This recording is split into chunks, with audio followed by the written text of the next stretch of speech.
নমস্কার বন্ধুরা, আজকে আবার চলে এসেছি নতুন একটা ভিডিও নিয়ে। আজকের রেসিপি হোয়াইট সস পাস্তা। প্রথমে আমরা একটা ডেকচিতে জল, নুন আর সাদা তেল দিয়ে পরে পাস্তাটাকে ফুটিয়ে নেব।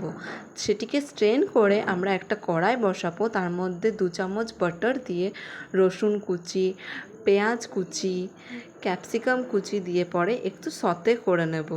সতে করা হয়ে গেলে তার মধ্যে আমরা 2 চামচ ময়দা দিয়ে পরে একটু নাড়াচাড়া করব 1-2 মিনিটের জন্যে। তারপরে আমরা দুধ ঢেলে দেব। দুধটা ঢালা হয়ে গেলে একটু গাঢ় হয়ে গেলে তার মধ্যে আমরা কিউব চিজ, এখানে আমি 2 কিউব চিজ ইউজ করেছি, সেটাকে দিয়ে পরে কর্ন মিশিয়ে দেব।